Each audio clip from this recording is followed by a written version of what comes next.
Haha, just kidding. It wasn't recording. Oh. Okay, here we go. Ready? Yes. All right, Ready. say something else. Testing. There we go. Perfect. Let's get ready. Okay. Harmony, harmony, harmony, harmony. We have had so many different conversations. How many years has it been now? At least 4. Yeah, 4 or 5 years. 4 yeah. or 5 years. And it'll be, Jason, I really need to talk to you. I'm trying to figure this thing out. Or, I was thinking about this. And anytime we get a chance to sit down, there'd be a different idea, but it always felt like iterations of a same central animating something.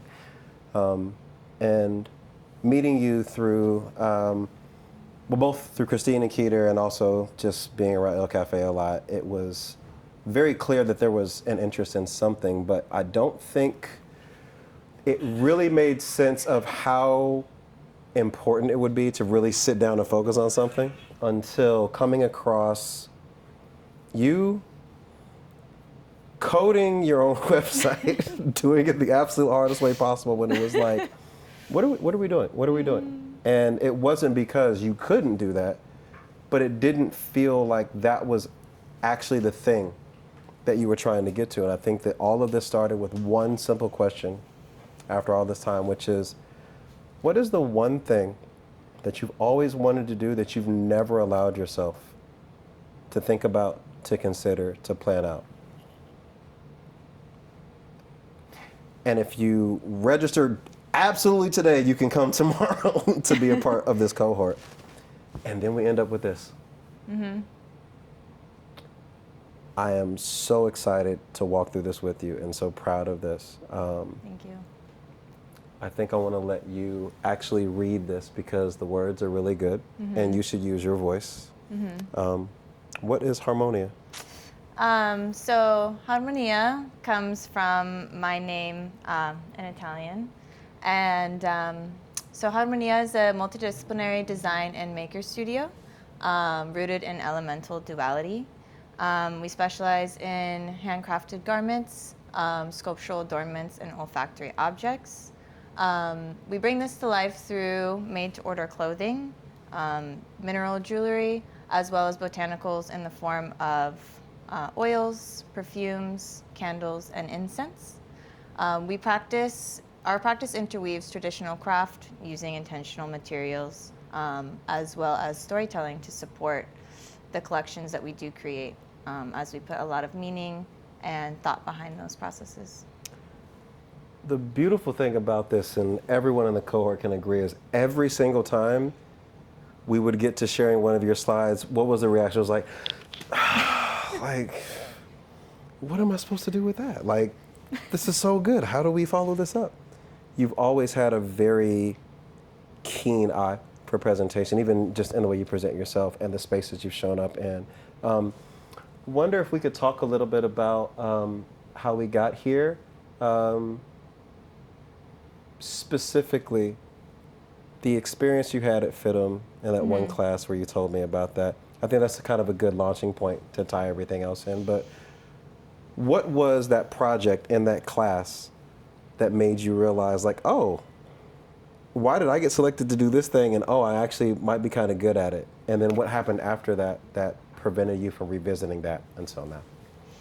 So this class was one of the last classes I had when I was in college, and it was one of my favorite professors, Melvin Grayson, may he rest in peace. And he was the first person that ever really believed in me and saw something in me and helped reflect that back to me as well.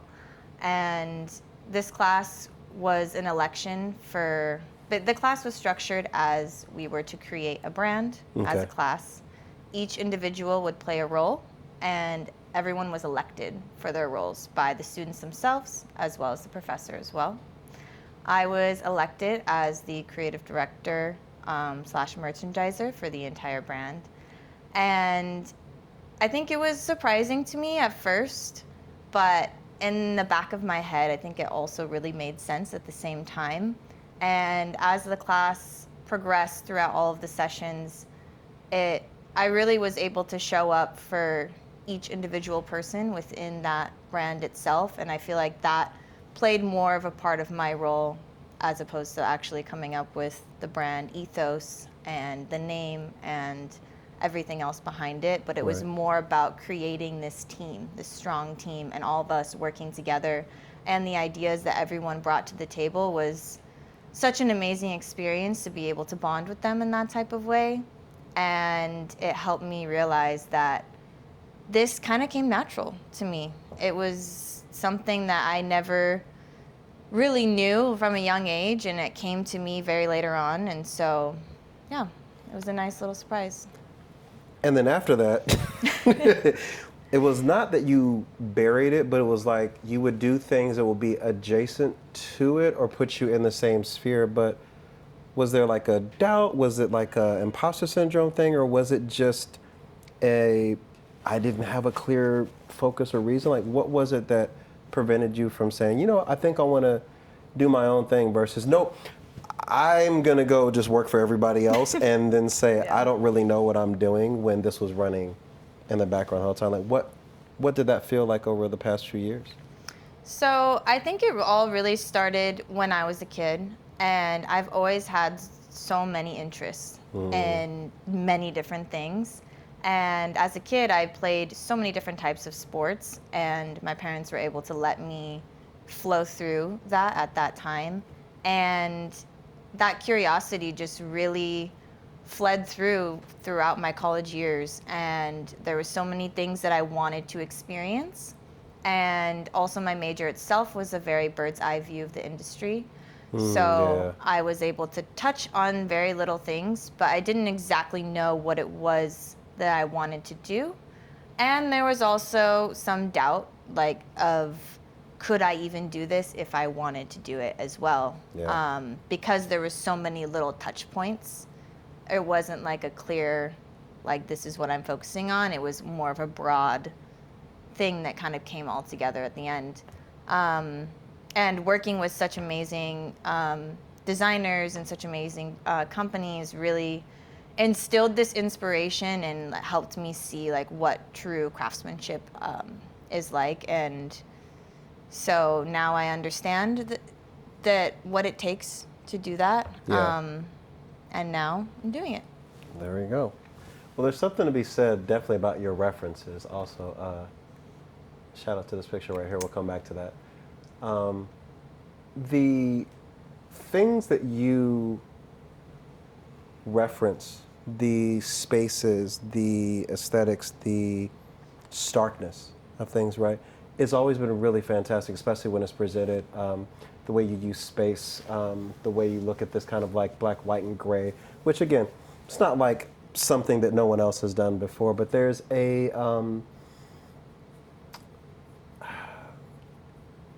almost like a softness, like a minerality to it, as opposed to being such a hard edge thing. Mm-hmm. Where do you think that comes from? Is it just your own personality? Like, what is it that draws you to these particular types of spaces and art and sculptures and just kind of like this almost obscuring of things? Like, when did you realize that was something that you were really drawn to?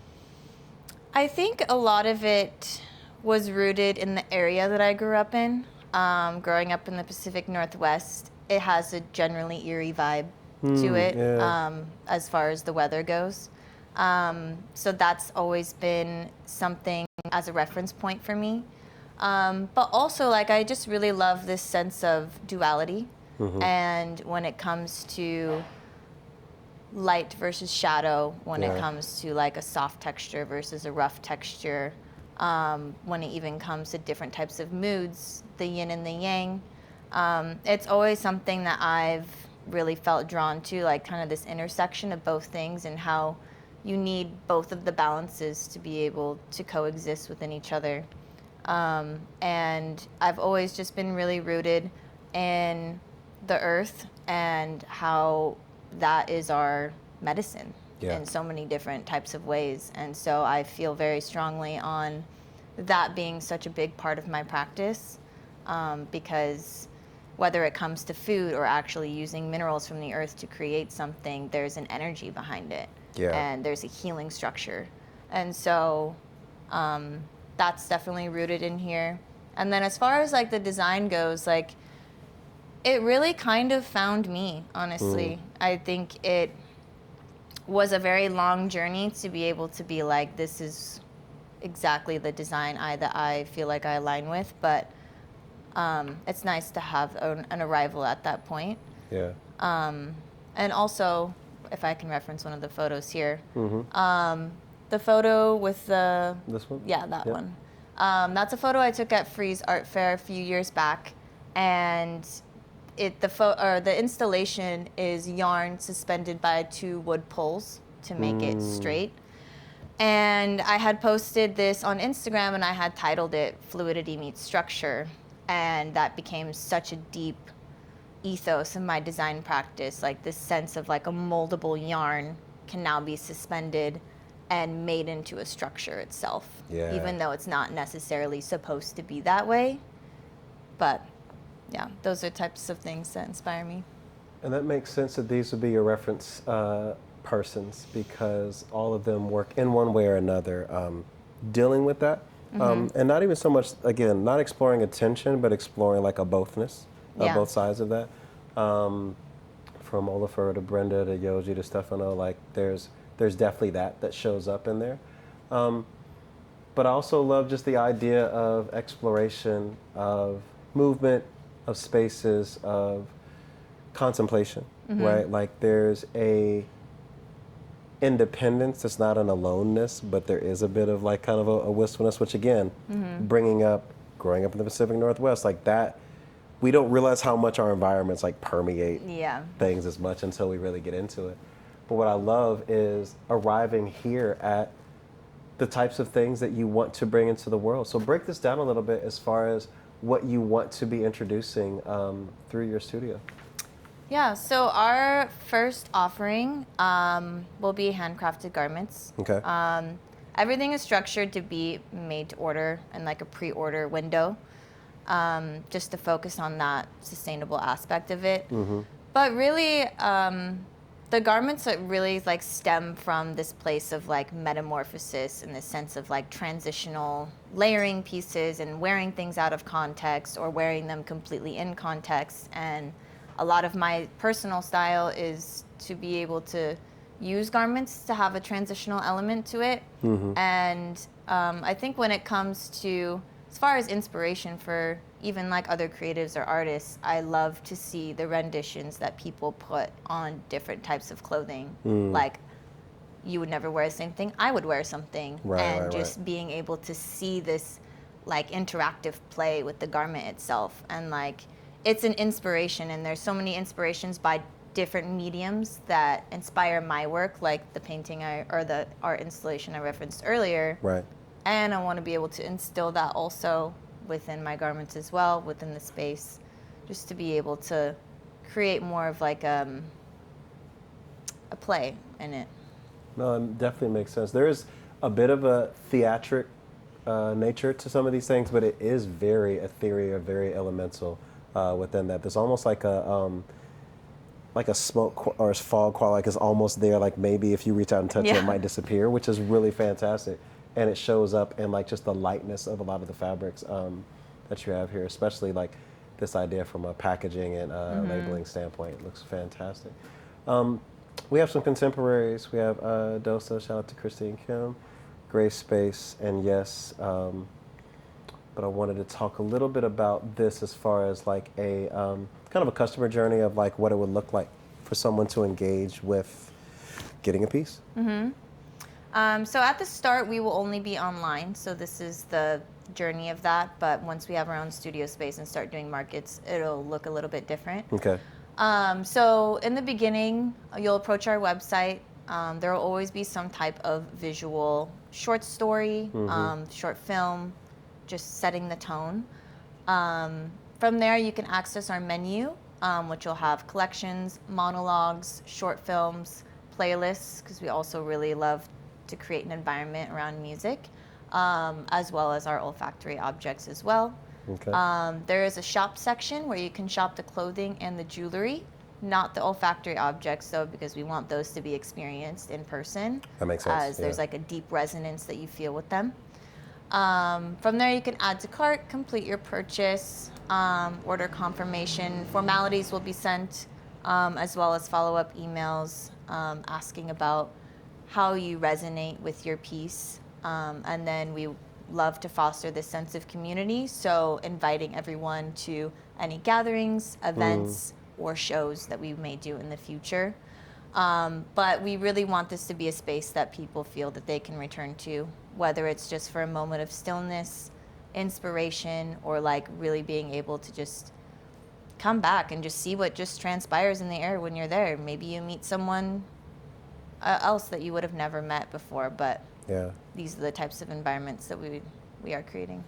Also love this down here. A deeper connection unfolds, and it's a space one returns to for inner stillness, story, and whatever quietly transpires in the air around you. Again, kind of just feeding into that ethereal presence of things, which I really, really love. Looking into the future, hardware, the olfactory objects, spaces. Talk a little bit about what you're seeing looking ahead, 5, 10, 20, 50, 70 years. So as a small segue, there was a class that Jason asked us to, he kind of led us through like this meditative experience. And it was like, what if you had all the money in the world and like dwindled it down and like you had like still had $5 million, like what would you do with the rest of this? And in that, I was like, I would love to have some type of hybrid between like a school, an artist residency space, a wellness center, and really just like having this place of intersection for people. And so that kind of goes into the space portion, which will of course house our products as well as being a boutique, but really just having those spaces within that is also very important to be able to create that type of environment, as well as expanding our product categories into jewelry and also olfactory objects. For the olfactory objects, those will be released every solstice, every equinox. Super dope. From the locally sourced ingredients of what is in season at that time. As we really just want to like keep this, and I guess it doesn't have to be locally sourced from LA specifically, but more just rooted to that farmer grows this crop. Right. Within that season. Within that season. Yeah. And for clarity, the exercise she's referring to is there comes a point where every creative gets concerned about the money. It's like, oh, how are we going to make this happen? How are we going to make this happen? And then that somehow creeps in and dictates what you decide that you want to make, and then sometimes you cut your dreams short. And so the exercise was, so just for a second, imagine you have every amount of money you've ever needed, every single member of your family is debt-free, you own your building, you own your house, you have everything, and you still got about $5 million liquid in the bank. What's going to get you up out of bed then? It's not about making a contingency plan, what if you fail? It's what's your success plan? What are you going to do after you've succeeded? After you, like, what's going to get you out of bed when working to keep the lights on isn't a thing? What drives you then? And if that can be the starting point for dreaming, for imagining, to make sure that you arrive at that place, because I believe it, you're going to get there. And then what? It's what happens in music or in acting, the Grammy curse or the Oscar curse, where you got the thing and it's like, oh, I forgot what I wanted to do after that. So it's imagining your life after success. This is a world I'd love to live in. This is fantastic. And of course, we see all of the people you need currently and in the future. If anybody needs to see this, I hope you have a check in hand. But let's get into what you actually need your help, which is? First round of help would be help on the pattern making scale, as well as a fantastic sample sewer, as that is the bread and butter. And then funding for the first round of samples, as well as the production for those pre-orders. But mainly we just want to like create the first round of samples so that we can have some type of launch event to be able to just soft launch the brand, show people, gather pre-orders, gauge interest, and move on from there and see where we may need to adapt certain things, but really just get started. Fantastic. Well, you heard the ask. Anything that you'd like to say in closing? Any thank you, shout outs? I know you got people in the room. Thank you. Oh, you're welcome. You've been a very strong supporter for all of us during this time, and it was everything that comes out of your mouth. I'm like, wow, there is something that I learn from always. But yes, just thank you, and Well, thank you everyone that was in the class too. All right, and before we move on, your folks are here. Hi, Mom and Dad. And also, I said we were going to come back to this. So, the friends that I mentioned that I met Harmony through, Christine and Keter, these little masks right here is kind of how I first met them. And y'all want to raise your hands, or you want to stay anonymous? So when I tell you that Harmony has had so many people on the fringes in the world that she's shown up for over time, I met her through Christina Keter when she was interning, and now is like a great friend to all of us. And so some of you heard Issa Rae talk about networking across. Community is a verb. And when you participate in it, amazing things happen. Like, you get proven that you have no excuse. Just do the thing. So, thank you very much, Harmony.